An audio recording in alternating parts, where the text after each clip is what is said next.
With RJ Anusha. Radio city నువ్వు నేను ఓ సినిమాలో ఇవాల్టి cinema the legend of Bhagat Singh. ఈ సినిమాని డైరెక్ట్ చేసింది రాజ్ కుమార్ సంతోషి. జూన్ 7, 2002న రిలీజ్ అయిన ఈ సినిమా ప్రేక్షకులకు చాలా చేరువయింది. ఈ సినిమాకి గాను మ్యూజిక్ అందించింది మన ఏఆర్ రెహమాన్ గారు. ఈ సినిమాలో చూసుకుంటే 8 పాటలున్నాయి.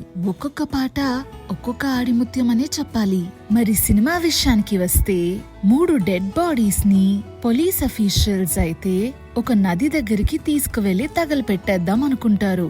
అయితే తగలపెట్టేలోపు ఆ చుట్టుపక్కల ఉండే గ్రామ ప్రజలు వచ్చి అసలు వీళ్ళు ముగ్గురు ఎవరు ఏంటి అని చెప్పేసి ఆరా తీస్తారు. ఒక ఆవిడ విద్యావతి అని చెప్పేసి వచ్చి ఆ శవాలు ఎవరివా అని చూస్తది. ఒక్కసారిగా చనిపోయిన ఆవిడ కొడుకుని చూసి కంగు తింటది. ఎంతో బాధ. ఏ తల్లి మాత్రం తట్టుకోగలదు చెప్పండి. ఈ ముగ్గురు యువత చనిపోయిన కారణంతో మార్చ్ 24న ఒక స్ట్రైక్ అయితే నిర్వహిస్తారు. మీన్ వైల్ ఇంకో పక్క చూసుకుంటే కరాచీలో ఉండే ఒక స్టేషన్ కి మన మహాత్మా గాంధీ గారు వస్తారు. ఆయన సపోర్టర్స్ అందరూ ఆయనని పొగడుతుల్లో ముంచేస్తారు. కానీ అక్కడ ఉండే యువతంతా కూడా ఆయనని ఇన్సల్టింగ్ గా మాట్లాడతారు. చనిపోయిన ముగ్గురు యువతని మీరసలు కాపాడలేకపోయారు, దీనికి మీరు ఏ జవాబు చెప్తారు అంటూ నినాదాలు మొదలు పెడతారు. అందులో ఒకరు భగత్ సింగ్, ఇంకొకరు సుఖ్దేవ్, మరొకరు రాజ్ గురు. వీళ్ళాయనకి ఒక నల్ల గులాబీని గిఫ్ట్ చేస్తారు. ఆ గులాబీని గిఫ్ట్ చేసేందుకు ఒక రీజన్ ఉందంటూ, మీరు కాపాడలేకపోయారు కాబట్టి ఈ నల్ల గులాబీ మీకు అని చెప్తారు. గాంధీజీ అప్పుడు మీరు నిర్మోహమాటంగా మీ ఫీలింగ్స్ ని బయట పెట్టారు. మన దేశంకై మీరు చేసే పని గొప్పదే. నేను నా ప్రాణాన్నిచ్చి ఆ ముగ్గురిని కాపాడేవాడిని, కానీ వాళ్ళు పాట్రియాటిజంలో రాంగ్ పాత్ లో ఉన్నారు అని చెప్తారు. కానీ వాళ్ళు పాట్రియాటిజంలో రాంగ్ పాత్ లో ఉన్నారు అని చెప్తారు. వాళ్ళు బ్రతకాలనుకోలేదు అని ఆయన చెప్తారు.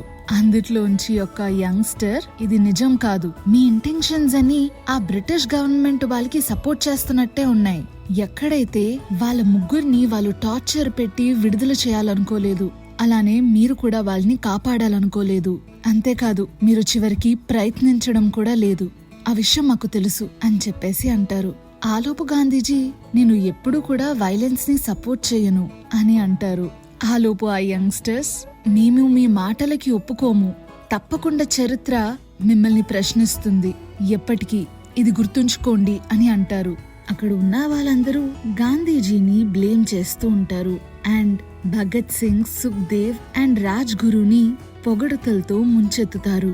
ఇదిలా ఉండగా భగత్ సింగ్ వాళ్ళ నాన్నగారు కిషన్ సింగ్ గాంధీ గారిని సీక్రెట్ గా గ్రీట్ చేస్తారు. ఆ తర్వాత కట్ చేస్తే భగత్ సింగ్ గురించి స్టార్ట్ అవుతుంది. సెప్టెంబర్ 28, 1907లో భగత్ సింగ్ జన్మించారు at Banga village of Punjab. అప్పట్లో అది ఒక బ్రిటిష్ ఇండియన్ రూల్ చేసే ప్లేస్. చిన్నప్పటి నుంచి భగత్ సింగ్ ఎన్నో సంఘటనలు చూస్తూ పెరిగారు. ఎక్కడైతే బ్రిటిషర్స్ మన ఇండియన్స్ ని టార్చర్ పెడుతూ ఉండేవారో, అట్లా టార్చర్ పెడుతున్నందుకు వాళ్ళు ఏమాత్రం గిల్టీగా ఫీల్ అయ్యేవారు కాదు. అండ్ బ్రిటిషర్స్ పక్క నుంచి వీళ్ళు వెళ్తుండగా బ్లడీ ఇండియన్స్ అని వాళ్ళు పిలిచేవారు. జలియన్ వాలా బాగ్ ఇష్యూ అయినాక భగత్ సింగ్ ఒక నినాదం తీసుకుంటారు. ఆ టైంలో ఆయన వయసు 12 సంవత్సరాలు. ఎలా అయినా సరే ఇండియాని ఆ బ్రిటిష్ రాజుల నుంచి విడిపించాలని, ప్రతి ఒక్కరూ స్వేచ్ఛగా బ్రతకాలని ఆయన అనుకుంటారు. ఈలోపు మన గాంధీ గారి గురించి ఆయన తెలుసుకుంటారు.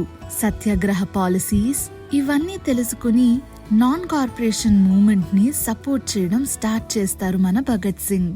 ఎక్కడైతే వేలాది మంది బ్రిటిష్ మేడ్ క్లాతింగ్, బ్రిటిష్ వాళ్ళిచ్చే ఉద్యోగాలు, చదువు ఇదంతా కూడా కాదనుకుంటారు. ఫిబ్రవరి 1922న గాంధీ గారు ఈ మూవ్మెంట్ ని ఆపేస్తారు. అర్ధాంతరంగా ఈ మూవ్మెంట్ ఇట్లా ఆపేయడం ఏంటి అని చాలా బిట్రేడ్ గా ఫీల్ అవుతారు భగత్ సింగ్. ఇలా కామ్ గా ఉంటే పనులు జరగవు, మనం ఒక రివల్యూషన్ సృష్టించాలి అని గట్టిగా ఫిక్స్ అవుతారు. ఆయన ఎదిగాక కాన్పూర్ వెళ్లి హిందుస్థాన్ రిపబ్లికన్ అసోసియేషన్ లో జాయిన్ అవుతారు. It is a revolutionary organization. మన స్వాతంత్రంకై అది ఎంతో పోరాడుతూ వచ్చారు. ఆ పోరాటాల్లో ఆయన ఎన్నోసార్లు జైలుకి కూడా వెళ్లారు. అయితే భగత్ సింగ్ వాళ్ళ నాన్నగారు కిషన్ సింగ్ ఆ కాలంలో 60,000 పెట్టి బెయిల్తో ఆయన్ని బయటికి తెచ్చారు. సో దాట్ ఆయన ఒక డైరీ ఫామ్ నడుపుకుంటూ మానేవాలి అనే ఒక అమ్మాయిని పెళ్లి చేసుకుంటారని. బయటికి వచ్చాక భగత్ సింగ్ ఒక లెటర్ రాసి ఇల్లు దిల్లి వెళ్లిపోతారు.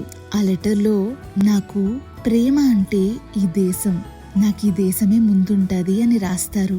అలా వెళ్లిపోయిన భగత్ సింగ్ గాంధీ గారితో మళ్ళీ మాట్లాడతారా? మళ్ళీ ఆయన అసలు ఇంటికి తిరిగి వస్తారా? మన దేశం కోసం ఆయన ఏమయ్యారో కూడా తెలియదు అన్నట్టుగా అయ్యింది. ఇంతకీ ఆయన ఏమైపోయారు? ఇవన్నీ తెలుసుకోవాలంటే ఒకసారి మనం ఈ సినిమాని రిపీట్ చేసుకోవాల్సిందే. సో అదబ్బా, నువ్వు నేను సినిమాలో ఇవాల్టి cinema the legend of Bhagat Singh.